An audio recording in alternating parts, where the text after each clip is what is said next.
Well, these objects kept coming over flying the same kind of formation that we fly in our fighters. Where were you flying? We were flying in Germany, and we were flying F-86s. And they would come over and do the same maneuvers that we make, except every once in a while one of them would go zip. And you just can't do that in a fighter, a conventional fighter. Was this on radar or was this visual? No, it was on visual. You could see them from what started was the weatherman was tracking a weather balloon, and he saw these objects with his binoculars. And so that started people getting out and looking at them, and then we decided to put some airplanes up and see what they were. But we couldn't get to them. They were higher and faster. So we couldn't tell whether they were large and a long ways away or whether they were smaller and closer in. It was difficult to gauge exactly what their size was.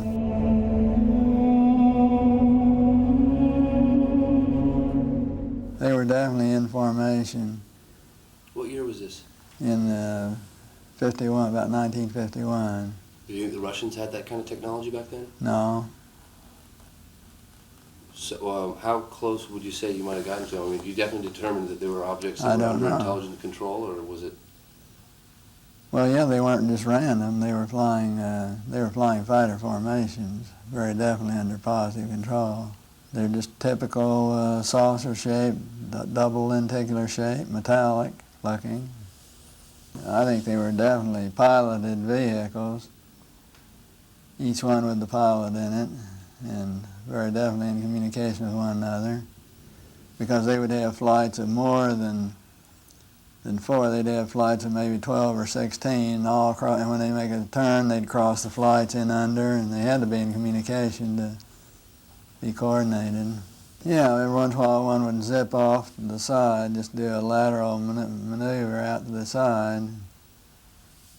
Much as you've ever seen the lights, the UFOs that they filmed over Clear Lake, California. Have you seen those filmed? I have.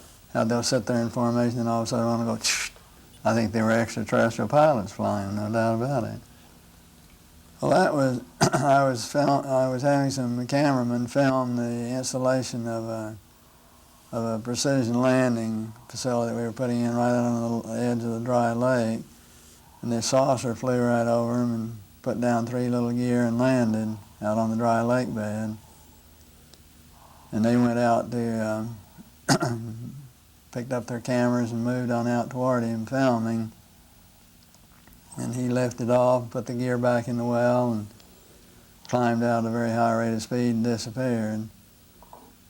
And so while I was going through all the regulation books and finding out the number to call in Washington to report it, I had them go over and develop the film.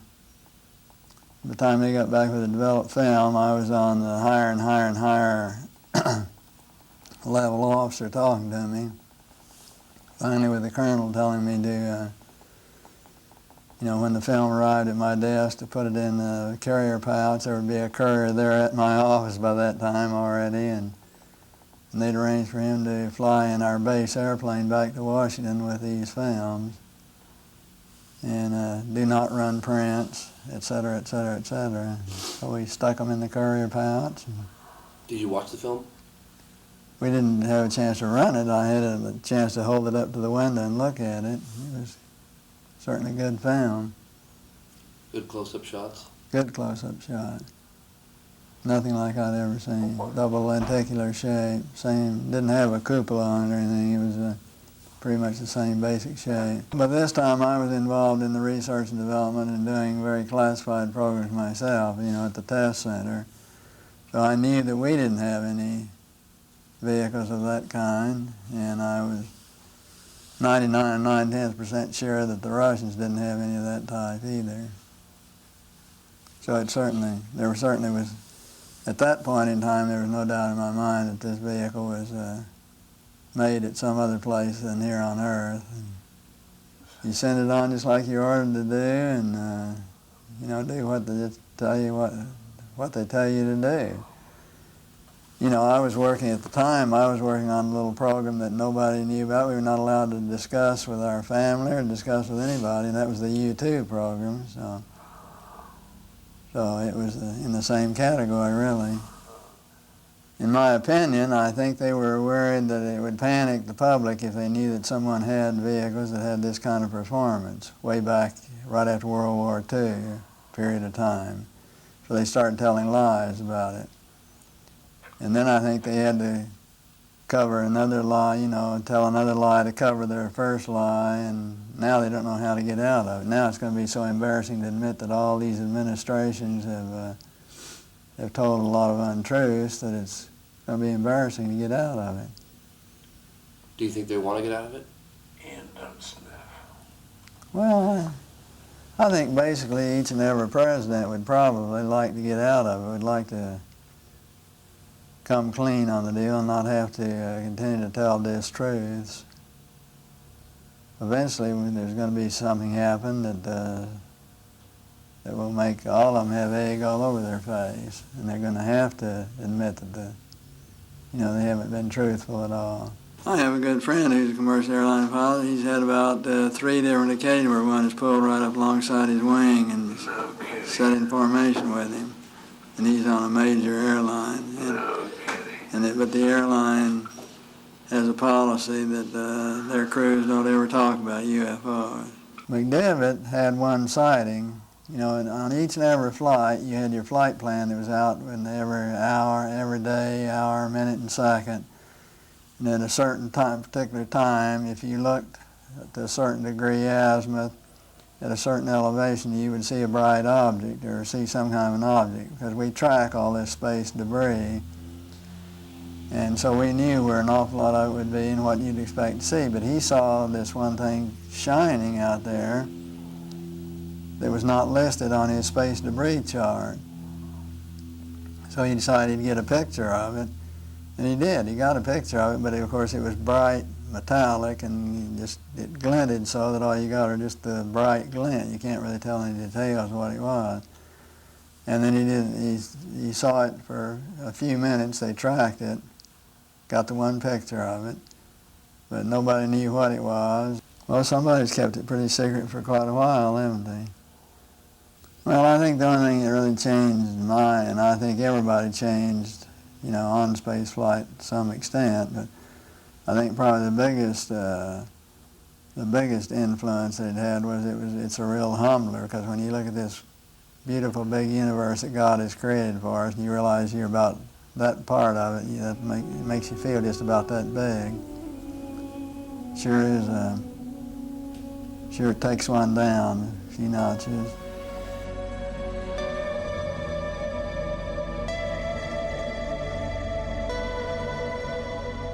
Actually, we were very favorably received at the UN, and Kurt Waldheim was very interested, and he agreed that he thought it'd be a good idea to form a committee and to do the investigation at that level.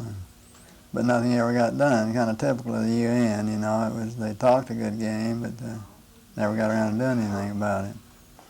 By NASA's own figures, there are some 400,000 other planets out there that could be habitable.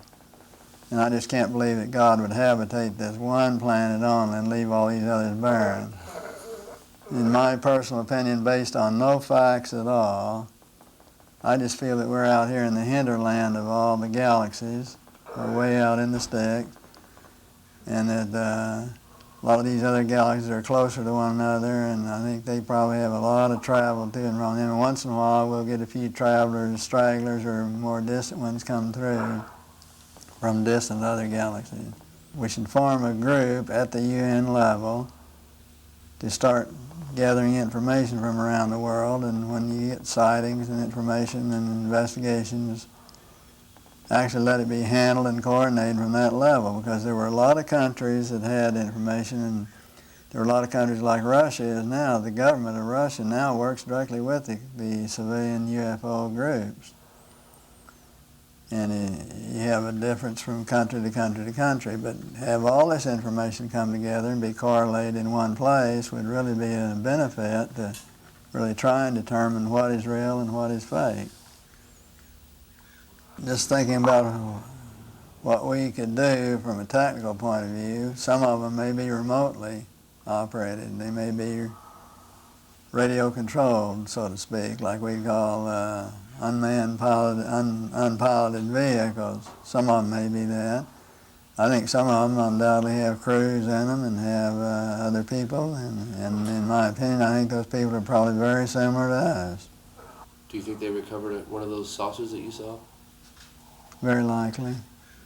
And I think definitely there was something other than a weather balloon there. Well, I think the truth has been very submerged in all the lies that have been told.